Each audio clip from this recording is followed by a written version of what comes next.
आज हम कुछ महत्वपूर्ण इग्नियस रॉक्स के बारे में अध्ययन करेंगे। जैसे पहला है ग्रेनाइट इग्नियस रॉक्स।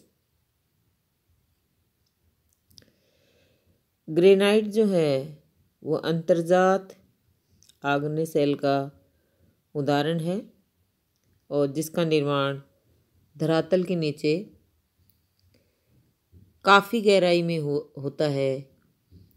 इसी कारण इस चट्टान को प्लूटोनिक शैल भी कहते हैं। चूंकि ग्रेनाइट चट्टान का निर्माण धरातल से काफ़ी गहराई पर होता है, अतः मैग्मा के धीरे धीरे ठंडा होने से कणों की बनावट अच्छी तरह से हो जाती है और उनका आकार भी बड़ा बड़ा होता है। इसी कारण से मोटे में बड़े कणों वाली आग्नेय शैल भी कहते हैं। ग्रेनाइट का निर्माण मुख्य रूप से क्वार्ट्ज एवं आर्थोक्लास नामक खनिज से हुआ है। फेल्सपार खनिज अधिक पाया जाता है और दूसरा महत्वपूर्ण खनिज क्वार्ट्ज होता है। इसके अलावा अब्रक, एल्वाइट, बायोटाइट, हॉर्नब्लैंड तथा मस्कोवाइट खनिज भी ग्रेनाइट चट्टान में पाए जाते हैं। ग्रेनाइट शैल में खनिजों के प्रतिशत क्वार्ट्ज 31.3, फेल्सपार 52.3, अब्रक 11.5, हॉर्नब्लैंड 2.4, लोहा खनिज 2.0 और अन्य खनिज 0.5। रासायनिक बनावट की दृष्टिकोण से अपन ने देखा था कि ग्रेनाइट जो है अम्ल प्रधान आग्नेय शैल होती है और जिसमें सिलिका की मात्रा 65 से 85% तक होती है और घनत्व 2.75 से 2.8 होता है, जो कि अपन ने कल भी वीडियो में डिस्कस किया था। ग्रेनाइट चट्टान के रंग में भी पर्याप्त अंतर पाया जाता है और ये रंग खनिजों की संख्या तथा कणों के आकार के अनुसार होता है। साधारण तौर पर हल्के रंग की होती है। अगर चट्टान में आर्थोक्लास की मात्रा अधिक होती है तो चट्टान का रंग पीला अथवा कुछ लाल हो जाता है। इसी प्रकार काले रंग वाले खनिज हॉर्नब्लैंड और बायोटाइट की अधिकता होती है तो चट्टान का रंग काला या गहरा भूरा होता है।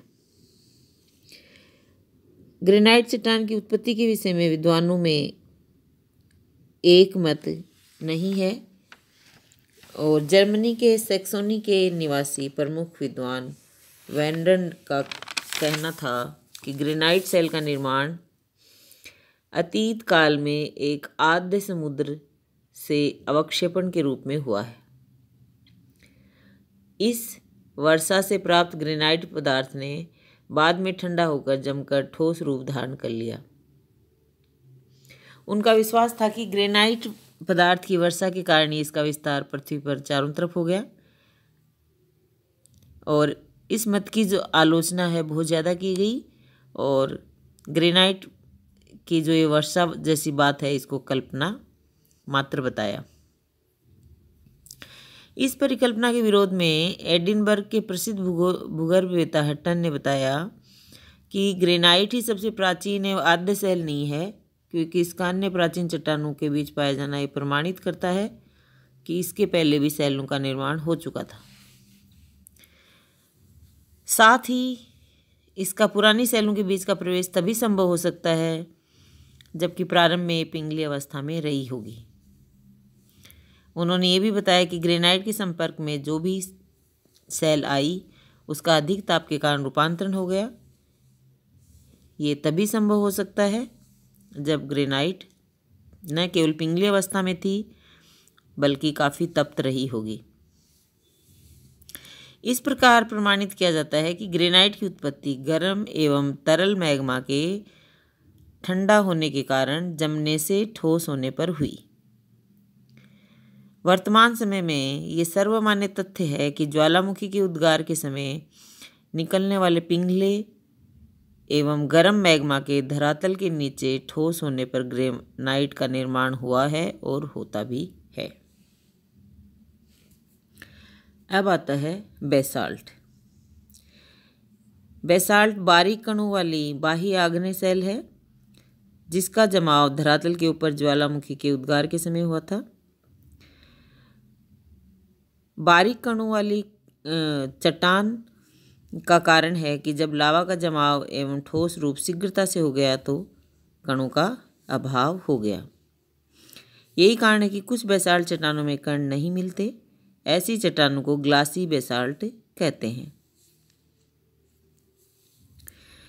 जब इनके जमाव में कुछ समय लग जाता है तो कुछ बारीक कणों की रचना हो जाती है। इन्हें एफेनिटिक बेसाल्ट कहते हैं। और कभी कभी ज्वालामुखी उद्गार के समय ही पिघले लावा के अंदर कुछ बड़े कणों की रचना हो जाती है और जब ये बाहर आते हैं तो इनके चारों तरफ महीन कण वाली चट्टान का जमाव हो जाता है। इस प्रकार दो विभिन्न समयों और स्थानों में ठंडा होने के कारण बनने वाली शैल को मिश्रित कणों वाली बेसाल्ट कहते हैं। वेर्नर महोदय ने इस चट्टान की उत्पत्ति के विषय में भी वही आद्य सागर का सहारा लिया, परंतु ये प्रमाणित हो गया है कि बेसाल्ट का निर्माण ज्वालामुखी से निकलने वाले लावा के धरातल पर ठंडा होने से हुआ है तथा होता भी है। इसी प्रकार इस चट्टान को ज्वालामुखी शैल भी कहते हैं। रासायनिक संरचना के देखें तो सिलिका की मात्रा 45 से 65% होती है और ये जो चट्टान है ये बेसिक आग्नेय शैल के अंतर्गत आती है। इसमें लोहे की मात्रा सर्वाधिक होती है जिस कारण बेसाल्ट का रंग काफ़ी गहरा होता है। बेसाल्ट चट्टान में फेल्सपार सबसे अधिक मात्रा में पाया जाता है।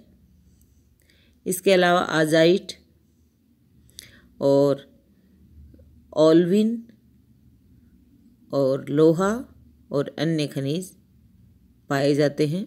प्रतिशत के हिसाब से देखा जाए तो आजाइट जो है 36.9, ओल्विन 7.6, 9.5 खनिज लोहा और अन्य खनिज 2.4% तक पाए जाते हैं। अब आता है इनके द्वारा बनने वाली जो स्थलाकृति हैं, तो इग्नेयस रॉक्स एवं स्थलाकृति, आग्नेय शैल एवं स्थलाकृति।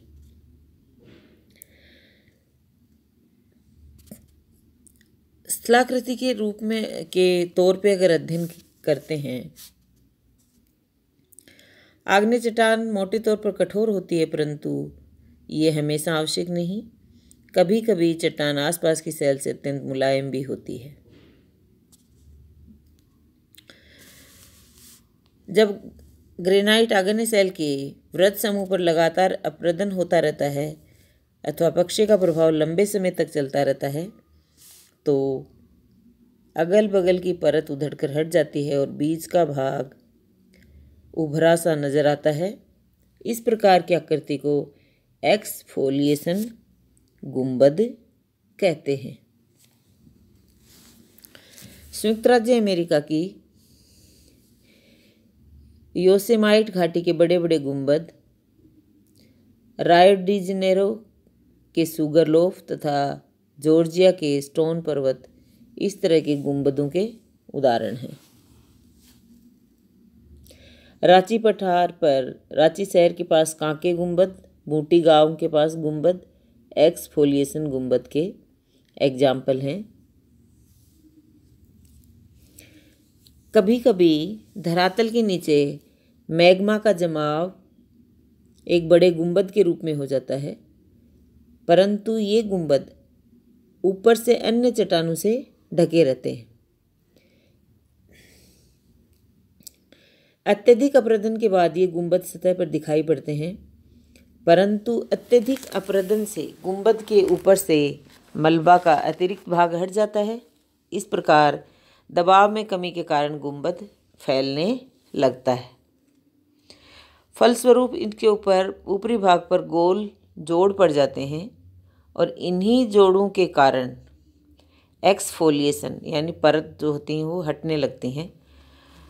एक्सफोलिएशन भी होने लगता है, यानी परतों का उघड़ना या हटना शुरू हो जाता है। बाह्य आग्नेय सेल का भी स्थल रूप के निर्माण में पर्याप्त सहयोग होता है। जब लावा का प्रवाह सतह पर होता है तो लावा की एक मोटी परत धरातल पर बिछ जाती है। अपरदन के बाद इनमें पर्याप्त अंतर पाया जाता है। नदियां कटाव द्वारा अपनी घाटियों का निर्माण करती हैं। जहां लावा की परत कठोर होती है वह अपरदन से अछूता रह जाता है। इस प्रकार घाटियों के बीच का भाग अपरदन से अछूता रह जाता है। प्राचीन चट्टान के ऊपर स्थित बेसाल्ट सेल टोपी के समान दिखाई पड़ती है। इस प्रकार की आकृति को मेसा कहते हैं। ये इसमें आप देख भी पा रहे हो, लावा युक्त मेसा और बूटी। मेसा एक स्पेनिश शब्द है जिसका अर्थ टेबल तथा मेज होता है। ये मेज के आकार की ऐसी आकृति है जिसका निर्माण लावा से पुरानी चट्टान के ऊपर होता है। इसके किनारे चारों तरफ से काफ़ी खड़े होते हैं और इस तरह की मेसा संयुक्त राज्य अमेरिका के कोलोराडो, वायोमिंग और न्यू मैक्सिको प्रांत के लावा क्षेत्र में सबसे अधिक पाई जाती हैं। और कभी कभी मेसा का आकार इतना बड़ा हो जाता है कि वह छोटे छोटे पठार सी लगती हैं। कोलोराडो प्रांत की ग्रांड मेसा इस प्रकार की एक विस्तृत मेसा है। जब अपरदन के कारण मेसा का अधिकांश भाग कट जाता है तो उसका आकार छोटे होने लगता है और अत्यंत छोटे आकार वाली मेसा को बूटी कहते हैं। इस डायग्राम में आप देख रहे हो, चौड़ा ज़्यादा भाग है, थोड़ा कटने के बाद ऊपर मेसा, फिर और ज़्यादा कट गया तो आप इसमें देख रहे हो बूटी। अत्यंत छोटे आकार वाली मेसा को बूटी कहते हैं।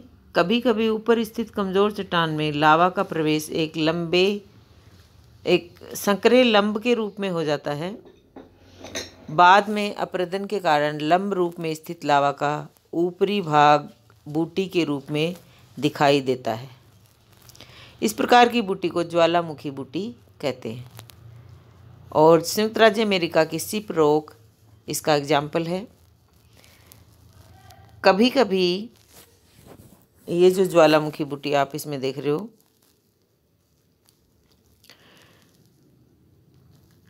क्या होता है, जो बूटी है उसमें ऊपर स्थित कमज़ोर चट्टान में लावा का प्रवेश हो गया लंब के रूप में, सीधा है ना, इसमें दिखाई दे रहा है आपको।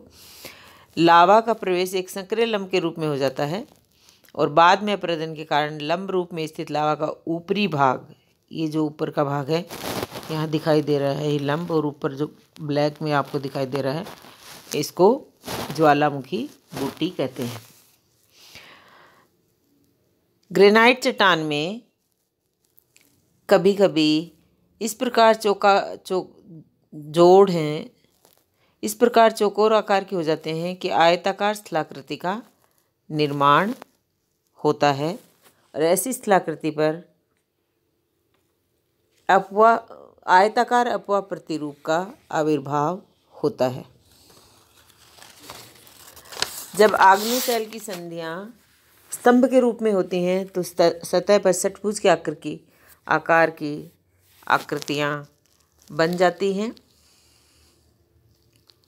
जब परतदार कोमल सेल में लावा गुंबद का प्रवेश होता है तो अपरदन के बाद मुलायम सेल कट जाती है और अपेक्षाकृत अवरोधक सेल संकरे लंबे कटक में बदल जाता है। इस प्रकार से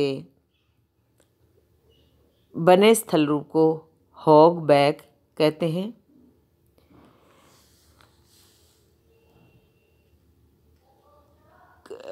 हॉग बैक एक लंबी तथा पतली श्रेणी के रूप में होता है जिसका डिप तथा एवं ढाल दोनों खड़े होते हैं और इसी प्रकार क्वेस्टा का भी निर्माण होता है।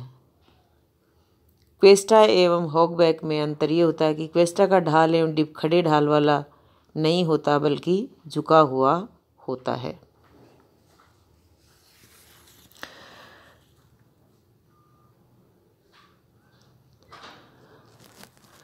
ये थी, और आप डायग्राम में भी देख पा रहे हो जो बनी हुई स्थलाकृतियाँ हैं उनको, ये थी हमारे कुछ आग्नेय शैल ग्रेनाइट एवं बेसाल्ट, और फिर आग्नेय शैल एवं उस पे उत्पन्न होने वाली स्थलाकृतियाँ।